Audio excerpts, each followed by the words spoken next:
அனைவருக்கும் வணக்கம். SAS trading academy YouTube சேனலில் இன்றைக்கு நாம் பார்க்க போகிற வீடியோ கிரிப்டோ ட்ரேடரோட ஒரு மைண்ட் செட் சம்மந்தமான விடயம் பார்க்க போகிறோம். ஓகே, இந்த கிரிப்டோ கரன்சியில் ட்ரேட் பண்ணக்கூடிய ஒவ்வொரு ட்ரேடருக்குமே இந்த வீடியோ கண்டிப்பாக ஒரு யூஸ்ஃபுல்லாக இருக்க போகுது. இந்த ட்ரேடிங்கை பொறுத்தவரையில் அதிகளவான ப்ராஃபிட் அதிகளவான லாஸ் எடுக்கக்கூடிய ஒரு பிளாட்ஃபார்மாக பார்க்கப்படுது. என்னதான் ப்ராஃபிட் லாஸ் அப்படின்னு நம்ம கதைத்தாலும் இந்த கிரிப்டோ ட்ரேடிங்கில் இருக்கக்கூடிய 90% ட்ரேடர்ஸ் தங்களுடைய பணத்தை இந்த ட்ரேடிங் மூலமாக இழந்து கொண்டு இருக்காங்க.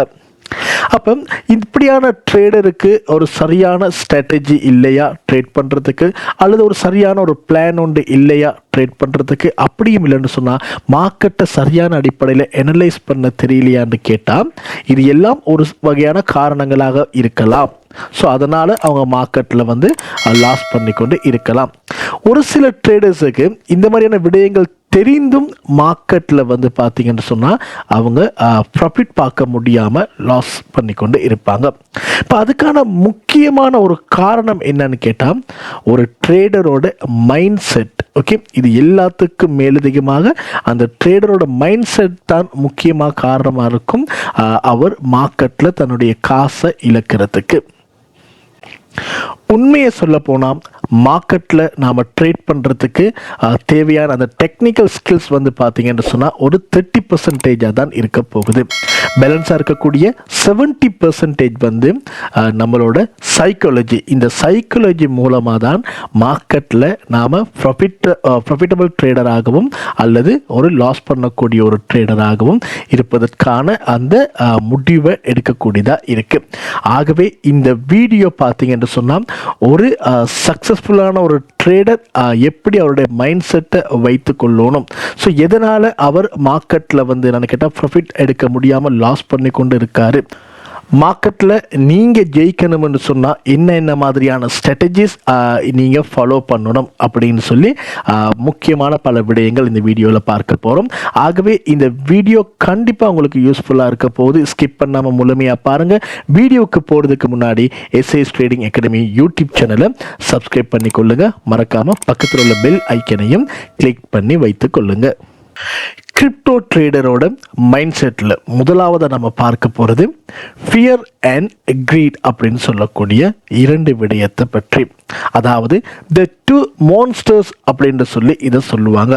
ஒரு கிரிப்டோ மார்க்கெட்டை ஆட்டி படைக்கிற ஒரு மிகப்பெரிய இரண்டு மான்ஸ்டர்ஸ் இந்த ஃபியர் அண்ட் கிரீடை நம்ம சொல்லலாம். ரைட், அது என்ன கிரீட்? ஓகே, நம்ம பேராசை அப்படின்னு சொல்லுவோம். இது எப்படி நம்மளுடைய இந்த ட்ரேடிங்கை பாதிக்குது? இப்போ எக்ஸாம்பிளுக்கு நீங்கள் ஒரு கோயினில் சரியான அடிப்படையில் அனலைஸ் பண்ணி ஓகே சரியான ஒரு ஆப்பர்ச்சுனிட்டி கிடைக்கிற நேரம் மார்க்கெட்டில் என்டர் ஆகுறீங்க. ஓகே, எக்ஸாம்பிளுக்கு ஒரு லாங் பொசிஷன் மார்க்கெட்டில் எடுத்திருக்கீங்கன்னு சொன்னால் அந்த பொசிஷன் எடுத்ததில் இருந்து ஒரு குறிப்பிட்ட டார்கெட் உங்களுடைய டேக் ப்ராஃபிட் நீங்கள் புக் பண்ணி வைத்திருப்பீங்க. ஸோ இந்த இடத்துக்கு வந்தால் நம்மளுடைய ப்ராஃபிட்டை புக் பண்ணணும்னு சொல்லி ஓகே மார்க்கெட் பார்த்தீங்கன்னு சொன்னால் சடனாக நீங்கள் எதிர்பார்க்கக்கூடிய அந்த ஏரியாவுக்கு வருது. பட் நீங்கள் அந்த ப்ராஃபிட்டை புக் பண்ண மாட்டீங்க.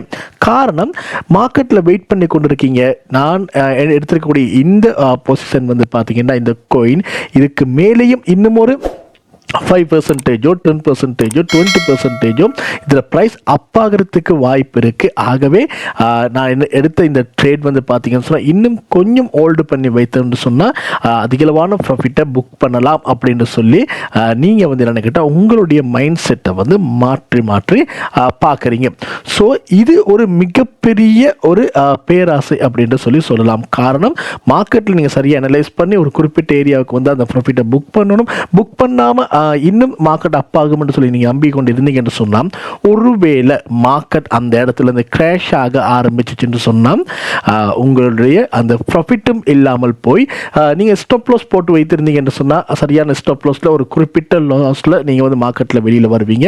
சில பேர் ஸ்டாப் லாஸும் போடாமல் வைத்திருந்தாங்கன்னு சொன்னால் அவங்களுடைய கேபிட்டலை கூட இதில் இழக்க வேண்டிய நிலை ஏற்படலாம். ஆகவே இந்த கிரீட் அப்படின்னு சொல்கிறது ஒரு பேராசை. ஒரு மார்க்கெட்டில் சரியான சரியான இடத்துல நீங்கள் ப்ராஃபிட்டை புக் பண்ணுறீங்கன்னு சொன்னால் கண்டிப்பாக புக் பண்ணணும். அதே போல் தான் ஒரு சரியான இடத்துல ஒரு ஸ்டாப் லாஸ் கொடுக்குறீங்கன்னு சொன்னால் அந்த ஸ்டாப் லாஸில் மார்க்கெட்டில் இருந்து நீங்கள் வெளியில் வரணும். ஆகவே இந்த கிரீட் அப்படின்னு சொல்கிறது வந்து ரொம்ப ஒரு முக்கியமான விஷயமா பார்க்கப்படுது. இரண்டாவது விஷயம் பார்த்தீங்கன்னு சொன்னால் ஃபியர் அப்படின்னு சொல்லலாம், அதாவது பயம். இப்போ நீங்கள் மார்க்கெட்டில் வந்து ஒரு ட்ரேட் ஒன்று ஓப்பன் பண்ணியிருக்கீங்க. ஓகே, ஒரு காயினை நீங்கள் வந்து பை பண்ணி வைத்திருக்கீங்க.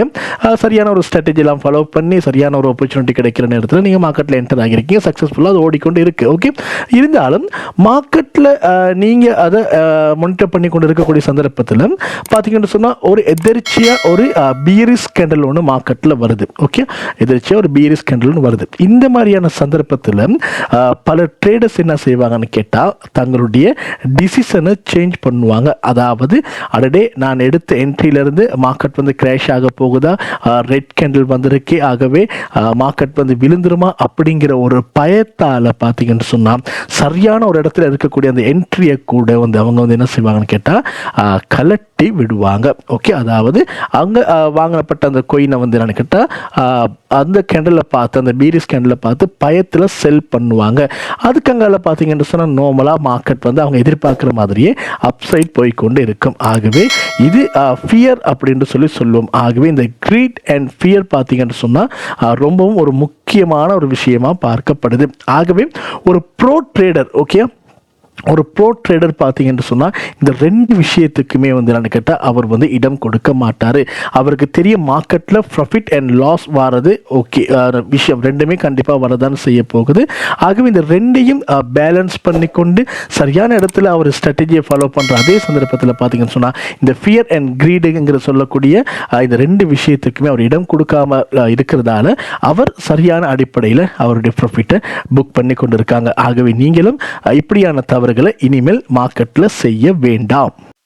கிரிப்டோ ட்ரேடர் மைண்ட் செட்டில் இரண்டாவதாக நம்ம பார்க்க போகிறது பார்த்தீங்கன்னு சொன்னால் FOMO அதே போல் FUD அப்படின்னு சொல்லக்கூடிய விஷயம். இதை எனிமி ஆஃப் அ ட்ரேடர் அப்படின்ட்டு நம்ம சொல்லலாம். அதாவது FOMO அப்படின்னா என்னன்னு கேட்டால் fear of missing out. Okay, இந்த ஃபியர் ஆஃப் மிஸ்ஸிங் அவுட் அதால் எப்படி ட்ரேடரோட மைண்ட் செட் வந்து என்ன கேட்டால் பாதிக்கப்பட போகுதுன்னு கேட்டால் எக்ஸாம்பிளுக்கு ஒரு கொயின் வந்து பார்த்தீங்கன்னு சொன்னால் நல்ல பீக்கில் போய் கொண்டு இருக்காரு. ஓகே, நல்ல புல்லிஸ்டில் போய் கொண்டு இருக்கு.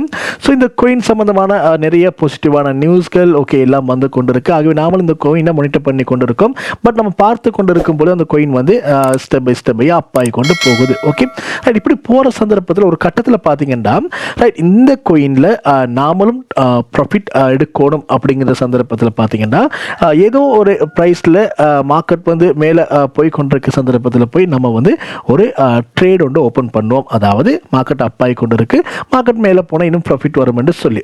நான் பாருங்க மார்க்கெட்டில் நாம் என்டர் ஆகக்கூடிய அந்த ஏரியா, ஓகே, அந்த ஏரியா என்டர் ஆனதுக்கு பிறகு சில வேளை அந்த கோயின் அங்கேருந்து பீரிஸ் ஆகலாம். ஓகே, இதை தான் நம்ம சொல்லுவோம் ஃபியர் ஆஃப் மிஸ்ஸிங் அவுட். அதாவது ஆரம்பத்தில் ஆப்பர்ச்சுனிட்டி கிடைக்கும் பொழுது நம்ம என்டர் ஆகியிருக்க மாட்டோம், வெயிட் பண்ணி ஓகே ரைட் இதில் விட்டமாக இந்த சான்ஸ் நமக்கு கிடைக்காமல் போயிடும் அப்படிங்கிற பயத்தில் நம்ம என்டர் ஆகுவோம். அந்த சந்தர்ப்பத்தில் பார்த்தீங்கன்னு சொன்னால் மார்க்கெட் வந்து கிராஷ் ஆக ஆரம்பிக்கும். ஸோ இப்படி பல பேர் வந்து பார்த்தீங்கன்னு சொன்னால் ஒரு மார்க்கெட் புல்லிஸ் ஆகிற நேரமும் அல்லது கிராஷ் ஆகக்கூடிய சந்தர்ப்பத்தில் பார்த்தீங்கன்னு சொன்னால் இந்த லாங் ஷார்ட் பொசிஷனுங்களை வந்து என்னன்னு கேட்டால் அதில் அது புல்லிஸ் ஆகுதுன்னு சொன்னால் அந்த புல்லிஸ் முடிகிற சந்தர்ப்பத்தில் ஒரு லாங் என்ட்ரியையும் கிராஷ் ஆகுதுன்னு சொன்னால் கிராஷ் முடிகிற இடத்துல ஒரு ஷார்ட் என்ட்ரியும் போட்டு அந்த ஃபியர் ஆஃப் மிஸ்ஸிங் அவுட் அப்படின்னு சொல்லக்கூடிய இந்த மாதிரியான விஷயத்தில் மாட்டுப்பட்டு தங்களுடைய அமௌண்ட்டை லூஸ் பண்ணுறதுக்கான வாய்ப்பு இருக்குது. இரண்டாவதாக பார்த்தீங்கன்னு சொன்னால் FUD அப்படின்னு சொல்லுவோம். அதாவது ஃபியர், அன்சர்டன்டி அண்ட் டவுட் இப்படின்னு சொல்லக்கூடிய ஒரு விஷயம். அதாவது இப்போ யாராவது ஒரு நெகட்டிவ் நியூஸ் வந்து பரப்பிக்கிட்டு இருக்காங்க ஓகே அப்படின்னு சொல்லுமே. இப்போ நீங்கள் ஒரு கோயினில் ஆல்ரெடி இன்வெஸ்ட் பண்ணி வைத்திருக்கீங்க. பட் ஒரு சோசியல் மீடியா அல்லது மற்ற நியூஸ்களில் பார்த்தீங்கன்னு சொன்னால் அந்த கோயின் சம்மந்தமான ஒரு நெகட்டிவான நியூஸ் ஒன்று வந்து கொண்டு இருக்கு. ஸோ அந்த நியூஸை பார்த்து உடனே நீங்கள் என்ன செய்கிறீங்கன்னு கேட்டால் ஒரு ஃபண்டமெண்டலாக அதே போல் டெக்னிக்கலாக ஒரு நல்லா இருக்கக்கூடிய ஒரு கோயினில் ஆல்ரெடி இன்வெஸ்ட் பண்ணியிருக்கக்கூடிய சந்தர்ப்பத்தில் நீங்கள் பயத்தில் அந்த கோயின்லேருந்து வெளியில் வாரீங்க. ஆகவே இதுவும் ஒரு விதத்தில் பார்த்தீங்கன்னா ஒரு ட்ரேடரோட மைண்ட் செட்டில் ஏற்படக்கூடிய ஒரு சிக்கல். ஆகவே இப்படியான பயத்தில் இந்த கோயினை விட்டு வெளியில் வந்ததுக்கு பிறகு பார்த்தீங்கன்னு சொன்னால் அந்த கோயின் ஒரு நல்ல கோயின், பட் பயத்தில் நம்ம வெளியில் வரோம். ஆகவே அந்த கோயின் பிறகு பார்த்தீங்கன்னு சொன்னால் நீங்கள் எதிர்பார்க்குற மாதிரி மார்க்கெட் வந்து அப்பாக போகுது. ஆகவே நல்லா ஞாபகம் வைத்துக் கொள்ளணும், இந்த கிரிப்டோ மார்க்கெட்டில் வந்து இந்த பஸ் அல்லது இந்த ட்ரெயின் அந்த மாதிரியான எக்ஸாம்பிள் எடுத்துக்கொள்ளுங்க. ஒரு பஸ்ஸை மிஸ் பண்ணிட்டீங்கன்னு சொன்னால் கண்டிப்பாக இன்னும் ஒரு பஸ் வரும். ஓகே, அதே போல் ஒரு ட்ரெயினை மிஸ் பண்ணிட்டீங்கன்னு சொன்னால் இன்னும் ஒரு ட்ரெயின் கண்டிப்பாக வரத்தான் போகுது. ஆகவே பொறுமையாக வெயிட் பண்ணி அடுத்த பஸ்ஸில் அல்லது அடுத்த ட்ரெயினில் ஏறி போக பழகுங்க. அதே போல தான் ஒரு ஆப்பர்ச்சுனிட்டி மிஸ் ஆகிட்டா கூட அந்த ஆப்பர்ச்சுனிட்டியை மிஸ் ஆயிருச்சுன்னு சொல்லி அவசரப்பட்டு போய் ஒரு ட்ரேட் பிளேஸ் பண்ணாமல் பொறுமையாக காத்திருந்து இன்னும் ஒரு ஆப்பர்ச்சுனிட்டி கிடைக்கிற சந்தர்ப்பத்தில் நீங்கள் அதை யூஸ் பண்ணி கொள்ளுங்க. இது இரண்டாவதாக நம்ம பார்த்த விடயம். Crypto trader mind set. இதில் மூன்றாவது நம்ம பார்க்க போகிறது ரிவெஞ்ச் ட்ரேடிங். ரைட், இந்த ரிவெஞ்ச் ட்ரேடிங் அப்படின்னா என்னது அப்படின்னு கேட்டிங்கன்னா, எக்ஸாம்பிளுக்கு இந்த கிரிப்டோ ட்ரேடிங்கில் இந்த ட்ரேடரை நம்ம வந்து 2-3 வகையாக பிரிக்கலாம். ஓகே, முதலாவது ஸ்கல்பிங், அதே போல் பொசிஷன் ட்ரேடிங், அங்கால லாங் ட்ரேட் பண்ணக்கூடிய நபர்கள் அப்படின்னு நம்ம பிரிக்கலாம். ஸோ இந்த ரிவெஞ்ச் ட்ரேடிங் அதிகளவாக யாருக்கு சூட்டபிள் ஆகும்னு கேட்டால் இந்த ஸ்கல்பிங் பண்ணக்கூடிய நபர்களுக்கு, அதாவது ஒரு நாளைக்கு ஒரு 5, 6 அல்லது 10க்கு மேற்பட்ட ட்ரேட் எடுக்கக்கூடிய நபர்களுக்கு இந்த ரிவெஞ்சிங் ட்ரேடிங் வந்து பொருந்தும். ரைட், இப்போ இந்த ரிவெஞ்சிங் ட்ரேடிங் என்னன்னு கேட்டால், இப்போ மார்னிங்கே ஒரு ட்ரேட் ஒன்று நம்ம மார்க்கெட்டில் எடுக்கிறோம். ஓகே, ஒரு கோயினில் நம்ம அனலைஸ் பண்ணி சரியான அடிப்படையில் ஒரு ட்ரேட் ஒன்று பிளேஸ் பண்ணுறோம். பட் அன்ஃபார்ச்சுனேட்டாக அந்த ட்ரேட் வந்து என்னன்னு கேட்டால் லாஸ்ட்டில் போய் முடியுது. ரைட், இப்போ லாஸ்ட்டில் முடிஞ்சால் உடனே அவர் என்ன செய்வார்னு கேட்டால், என்னுடைய ட்ரேட் லாஸ் ஆகிருச்சு, ஆகவே என்னுடைய ட்ரேடை எப்படி லாஸ் பண்ண முடியும் அப்படின்னு சொல்லி மார்க்கெட் மேலே கோவப்பட்டு உடனே இன்னும் ஒரு ட்ரேடை அந்த இடத்துல பிளேஸ் பண்ண ஆரம்பிப்பார். அப்படி பிளேஸ் பண்ணுறது மூலமாக நான் அந்த காசை உடனே ரிகவரி பண்ணணும் அந்த நோக்கத்தில் அவர் வந்து பார்த்தீங்கன்னு சொன்னால் கண்மூடித்தனமாக மார்க்கெட்டை அனலைஸ் பண்ணாமல் இன்னும் ஒரு ட்ரேடை எடுக்கிறதுக்கான வாய்ப்பு இருக்குது.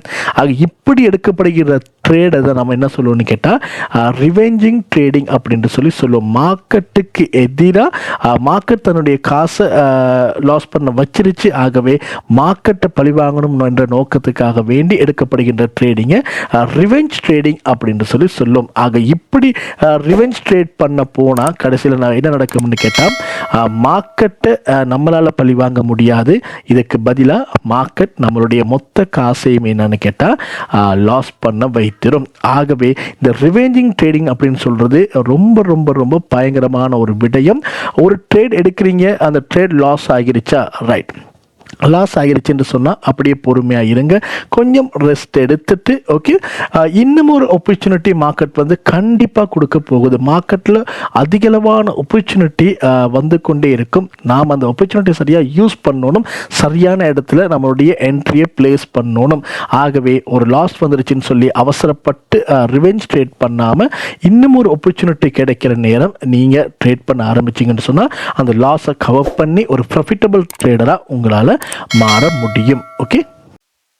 ஓகே, இதுவரைக்கும் கிரிப்டோ ட்ரேடரோட மைண்ட் செட் சம்பந்தமான விடயங்கள், அதனால் ஏற்படக்கூடிய இழப்புகள் சம்பந்தமான விடயங்கள் பார்த்தோம். ஆகவே ஒரு சக்ஸஸ்ஃபுல்லான ஒரு கிரிப்டோ ட்ரேடரோட மைண்ட் செட்டை நீங்கள் உருவாக்கணும் என்று சொன்னால் என்னென்ன விடயங்கள் நீங்கள் ஃபாலோ பண்ணணும் அப்படின்னு சொல்லி ஒரு 3 விடயங்கள் பார்ப்போம். முதலாவது ரிஸ்க் மேனேஜ்மெண்ட். ஓகே, அதாவது ரிஸ்க் மேனேஜ்மெண்ட்னு சொல்கிறது ஒரு கிரிப்டோ கரன்சி ட்ரேடிங்காக இருக்கலாம் அல்லது நீங்கள் எந்த ஒரு மார்க்கெட்டில் ட்ரேட் பண்ணாலும் இந்த ரிஸ்க் மேனேஜ்மெண்ட்னு சொல்கிறது ரொம்ப ரொம்ப முக்கியமான ஒரு விஷயமா இருக்கும்.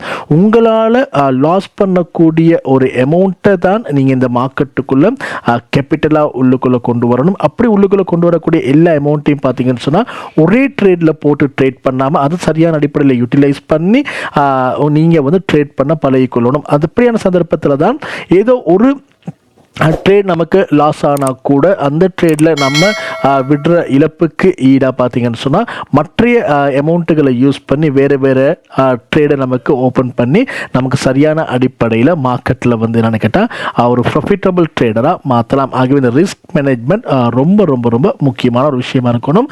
இரண்டாவது பார்த்தீங்கன்னு சொன்னால் உங்களுக்கான ஒரு பிளானை உருவாக்கி கொள்ளுங்க. ஓகே, தயவு செய்து பிளான் இல்லாமல் நீங்கள் மார்க்கெட்டுக்குள்ளே என்ட்ரி ஆக வேண்டாம். பிளான் இல்லாமல் நீங்கள் மார்க்கெட்டுக்குள்ளே என்ட்ரி ஆக போனீங்கன்னு சொன்னால் மேலே சொன்ன அதே போல் அந்த மைண்ட் செட் ஓகே உங்களுடைய சைக்காலஜி வேலையை காட்ட ஆரம்பிச்சிடும். அதுக்கு அங்கால பல ராங்கான டிசிஷன் நீங்கள் மேக் பண்ண ஆரம்பிப்பீங்க. எக்ஸாம்பிளுக்கு ஒரு ட்ரேட் நீங்கள் எடுக்க போகிறீங்கன்னு சொன்னால் அந்த ட்ரேட் எடுக்கிறதுக்கு முன்னாடி அது சரியான ஒரு ஆப்பர்ச்சுனிட்டியாக அந்த இடத்துல இந்த ட்ரேட் எடுக்கிறதுக்கான ஒரு வாய்ப்பு இருக்குதா, அப்படி நம்ம இந்த ட்ரேட் எடுத்துட்டோம்னு சொன்னால் இந்த ட்ரேடுக்கான ஸ்டாப் லாஸ் எங்கே வைக்கணும், எங்கே டேக் ப்ராஃபிட் வைக்கணும், நம்மளுடைய டார்கெட் இது எல்லாத்தையுமே வந்து நடக்கிட்டா ஃபிக்ஸ் பண்ணணும். ஒரு ட்ரேட் எடுத்ததுக்கு பிறகு இந்த மாதிரியான விடயங்களை பார்க்குறத விட ட்ரேட் எடுக்கிறதுக்கு முன்னாடி ஒரு பிளானோட இதுக்குள்ளே வந்தீங்கன்னு சொன்னால் டெஃபினட்டாக அந்த ட்ரேட் வந்து நடக்கிட்டா சக்ஸஸ் ஆகிறதுக்கான வாய்ப்பு இருக்குது.